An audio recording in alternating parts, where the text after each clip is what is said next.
Our main sector of the economy is tourism, and we believe with direct flights we'll get the numbers coming back probably to pre-pandemic situation. So definitely I will be talking to them regarding this. Yeah.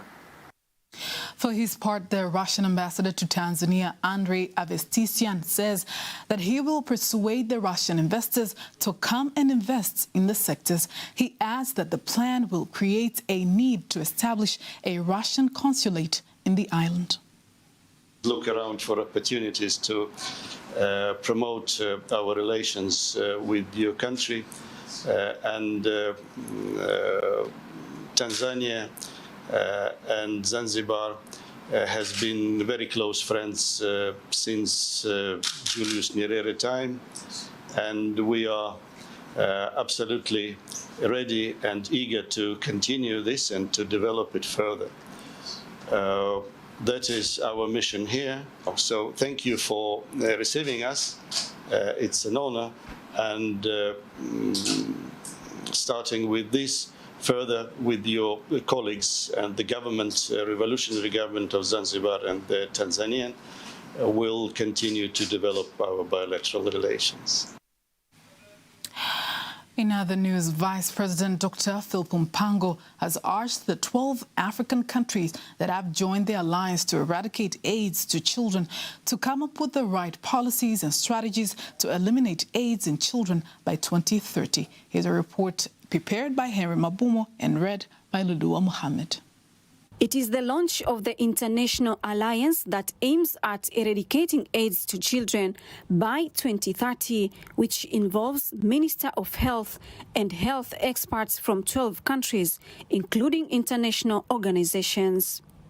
Speaking before the inauguration, the Vice President, Dr. Philip Mpango, instructs that there should be continuous monitoring and evaluation of the plan to eradicate AIDS transmissions to children. He insisted that this is not optional but mandatory because children are the next generation of our nations. In order to make this alliance meaningful and successful in reality, we in Africa must continue to take deliberate measures to put in place the necessary policies and strategies, build capacities, and continuously monitor and evaluate progress. I have no doubt it can be done. What is needed is full commitment of will and purpose. However, we must also have plans to protect our children, women and adolescents from unnecessary and risky exposures.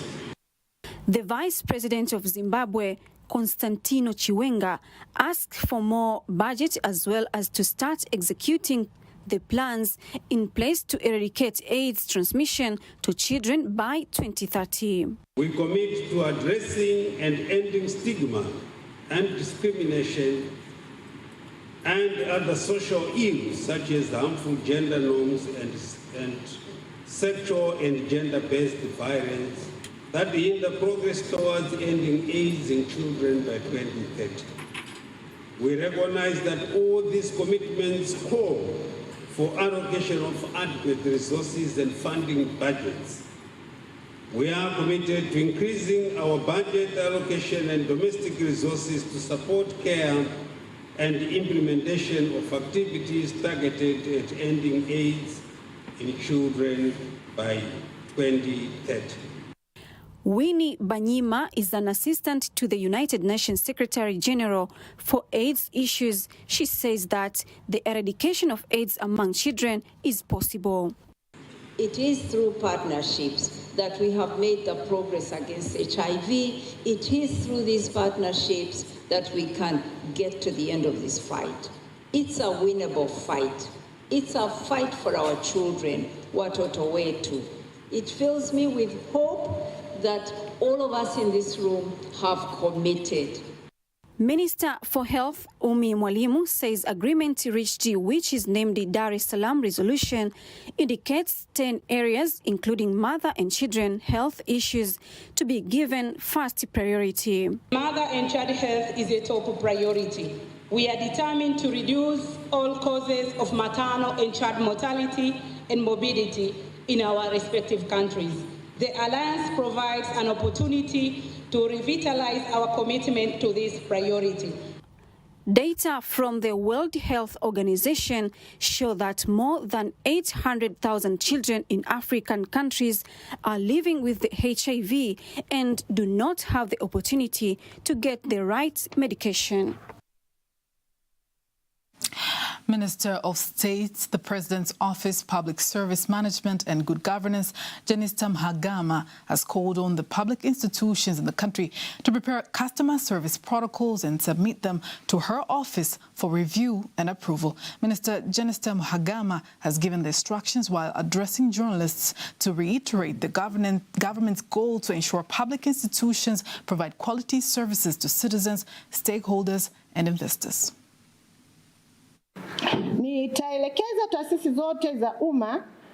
I instruct all public institutions that are based on ministries, regional secretariats, independent departments, government agencies, local government authorities and public organizations to prepare service contracts for the institution's customers, to submit to the Office of the President, Public Service Management and Good Governance, the contracts prepared for obtaining approval for their use and inspection.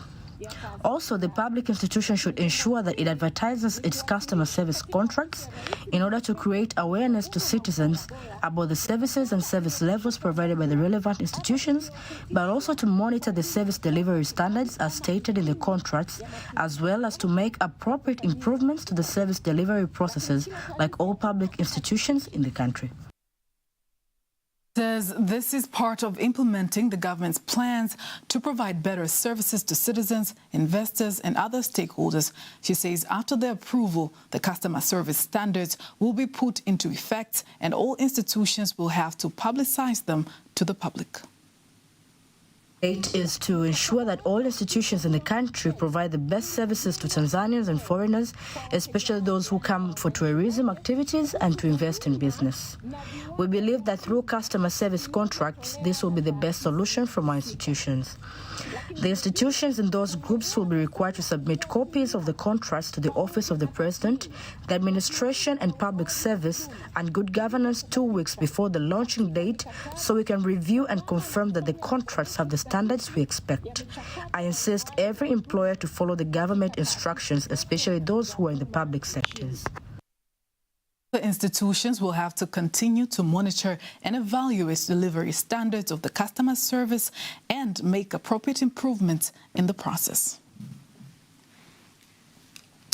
Moving on, Minister for Energy January Makamba says the government has already prepared partnership policy to facilitate collaboration with the private sector in electricity generation and distribution. He was addressing the energy stakeholders participating in a workshop which was held in Dar es Salaam. Makamba says the government has created a conducive legal environment to enable investors to invest in the sector. You want to come here and generate power, this is home. We have a growing market here, growing economy, growing population, younger population, desire for industrialization. So the consumption of energy is expanding. But also when you come to Tanzania, your energy market is beyond Tanzania.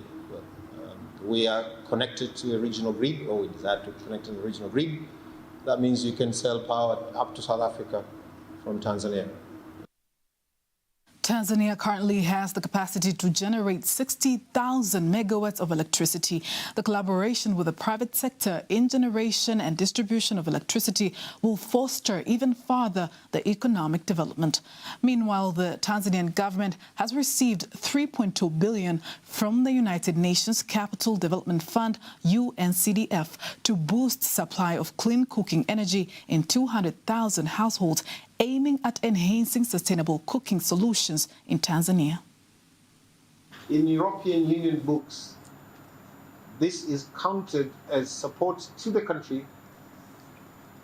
And the beauty of it, it goes to the people directly without passing through us in government. Therefore, for the beneficiaries, you have a privilege to receive country support on behalf of many Tanzanians who are also deserving. So my hope is that you will not really embarrass us, by misusing the resources that grant that you've been given today, and that a successful implementation of this round will provide fillip for more money coming into this area.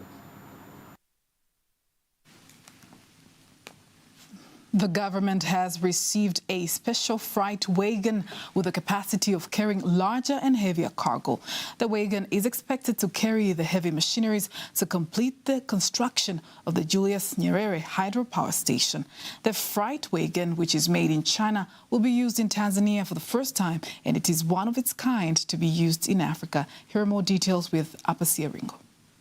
The handing over of the special freight wagon, which was held at the Tanzania Railway Corporation TRC headquarters, whereby the Director of Transport Services, Ministry of Works and Transport, Engineer Aaron Kisaka, says that the use of this type of freight wagon will facilitate the completion of Julius Nyerere hydropower project on time.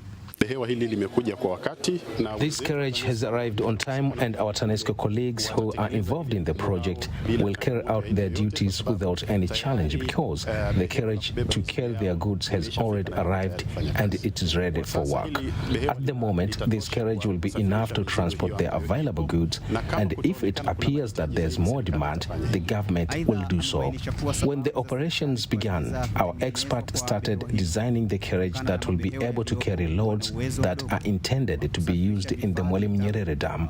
After completing the design, the production was done, and today we witness receiving it officially for use. For their part, Tazara General Manager in Tanzania, Fuad Abdallah, and LATRA Senior Railway Inspector, Moses Nyoni, clarify on the safety of the wagon and how it works. At least they have been able to deliver the goods properly for the Nyerere product to be completed.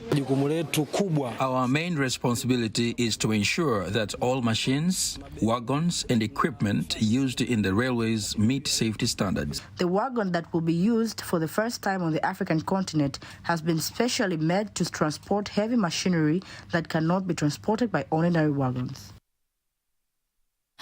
The government has allocated 113 billion shillings in this fiscal year for the implementation of 12 construction projects, which includes repair and completion of ships in Lake Victoria and Lake Tanganyika. The remark was made by Marine Services Company Limited MSCL Relation Officer Edmund Ruta, who says that the project that will be implemented include the construction of cargo and passenger ships, repair projects of 5 ships, as well as completion of 3 ships, including MV Mwanza, dubbed Hapa Kazi 2. Kampuni ya huduma za meli imetengewa shilingi bilioni 113 kwa. The government has allocated 113 billion shillings on the budget of the year 2022-2023 for the Marine Services Company on the implementation of 12 projects, whereby in these 12 projects there are 4 new projects to be constructed, 5 projects for the restoration, while we are now working on 3 other projects. We thank the government for its endless support that made these projects to be completed. We are striving to produce more as the private sector does without relying on subsidies from the government. We were able to reach 90.76 billion shillings from 89.23 billion shillings on rents. Sometimes we had to look at how to help our customers. We let the rental payment remain the same, especially during the period of COVID-19. National Housing Corporation, NHC, has made net profit after tax of 60.7 billion shillings for the financial year 2021-2022, compared to 31.7 billion shillings in 2020-2021. According to NHC Director General Nehemia Mchechu, the increase in net profit is attributed by the increase in number of houses built and the improved market conditions. Jitahidi kuzalisha pesa yetu kama private sector wanavyohangaika bila kutegemea ruzuku. We are striving to produce more as the private sector does without relying on subsidies from the government. We were able to reach 90.76 billion shillings from 89.23 billion shillings on rents. Sometimes we had to look at how to help our customers. We let the rental payment remain the same, especially during the period of COVID-19. Even if you look at our income, we did not increase much on the rent. For the year ending 2021-2022, our sales increased to 121.97 billion shillings, which is an increase from 29.35 billion shillings. The increase in house sales indicates that the housing sector has been improving due to the country's policies that have been set by the government. The capital of the corporation has increased from 2.9 trillion shillings June 2019 to 3.4 trillion shillings in June 2022, and the value of the organization's total assets until June 31st, 2022 was 5.04 trillion shillings. And that item concludes local news tonight. International news is up next.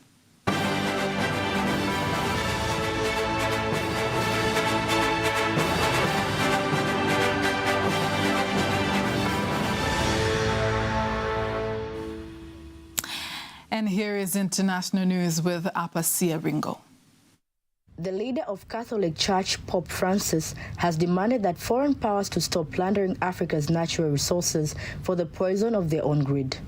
In his opening speech to Congolese government authorities and the diplomatic corps in the garden of Kinshasa's National Palace, Pope Francis insisted that foreign interests stop carving up the country for their own interests and acknowledge their role in the economic enslavement of the Congolese people.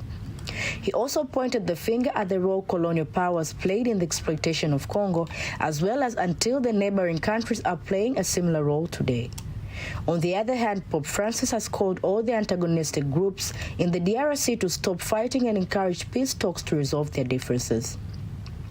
The Pope's 6-day trip, which also included a stop in South Sudan, was originally scheduled for July 2022, but was postponed because of his knee problems, which was still so serious that he was forced to use a wheelchair on the ground.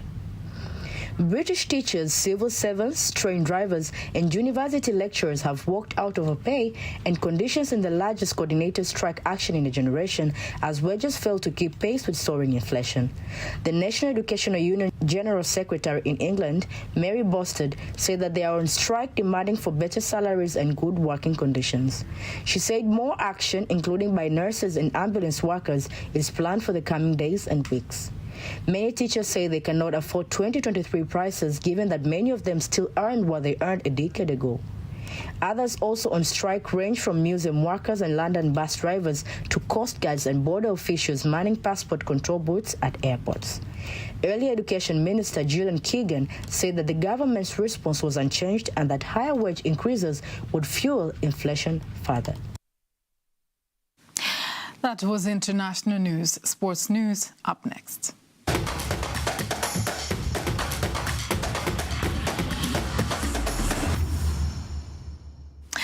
Now let's take a look at sports news with Mario Cheto. Singida Big Stars head coach Hans van Pluim says his squad is ready to lock horns with Tanzania giant Simba Sports Club in NBC Premier League clash match scheduled to take place at the Benjamin Mkapa Stadium. Coach Hans added that his team will play with technical discipline in all 90 minutes of the game because their opponent Simba has quality players. A very good match and playing aggressiveness, controlled aggressiveness, and then tactically disciplined. That is my secret against Simba, want Simba is not a small team. And we know that, and that is why we are prepared very well against Simba. The press conference, I was talk to everyone, like I know Simba is the good team, but also you have good players. And Simba Sports Club is in second position at the NBC Premier League table with the 50 points, while their opponent Singida Big Stars in fourth position with the 40 points. Young Africans is on top of the league table with the 53 points. Uganda Netball National Team will play Tanzania Netball National Team in preparation for the Netball World Cup Championship, which will take place in South Africa in July. Tanzania Netball Chairperson Dr. Devota Marwa says the match will gauge the fitness progress of the both teams before the international competition. We are planning to have at least one team from the teams that are going to participate in that World Netball. For example, Uganda is ready to come to Tanzania for the qualified teams, but for other which are not qualified, our neighbor Kenya, Malawi is qualified one. We are planning to invite them to Tanzania, but Uganda has already accepted, and Uganda is ready to come to Tanzania, not only to prepare for the coming World Cup tournament, but as Africans, as East Africans, our teams have to grow. We have to boost each other. We have to help each other grow. So you cannot grow when you are alone. Uganda is the only team who will represent East Africa in Netball World Cup Championship to be held in South Africa, scheduled to take place in July 2023. Artists from around the world are holding workshop at Nafasi Art Space in Dar es Salaam, discussing ways of promoting the sector internationally. Speaking with the TBC News reporter, Nafasi director Lilian Mushi and Rosie Odhiambo from Kenya say the workshop aims at sharing experiences from different countries on how they can promote the sector around the world. Hoping this will turn out to be sort of a destination week for people from all over the world, that they will come, experience Tanzanian art, experience Tanzanian artists, experience ideas, learn some things. Also, we are hoping to learn from them. So that's the whole purpose of having Tufuatilie 2023. That has just been 3 hours. So many people are connecting, are seeing ways to support each other and each other's work. So I feel like from this next 5 days, there'll be multiple collaborations that come out of it. The workshop is the beginning to the start of Arts Week, whereby different activities will be done from 1st of February to February 4th. Malio Cheto, TBC News. And that marks the end of our news bulletin for tonight. Thank you very much for watching. I am Faitha Ngaga. Have a lovely night.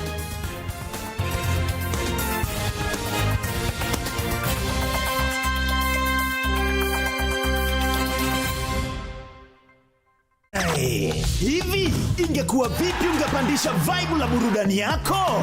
Lipia kifurushi cha juu ya kifurushi chako cha sasa.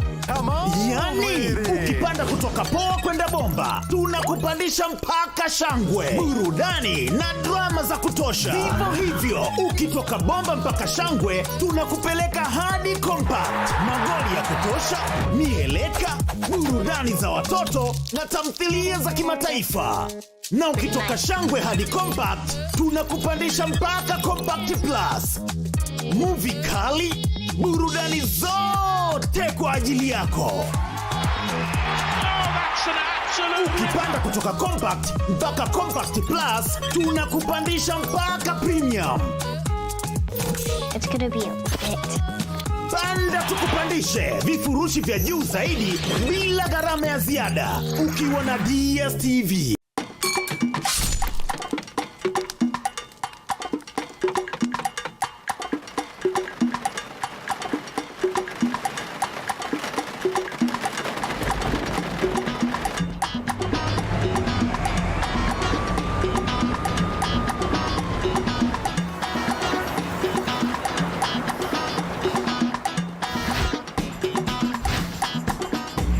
Ramadan.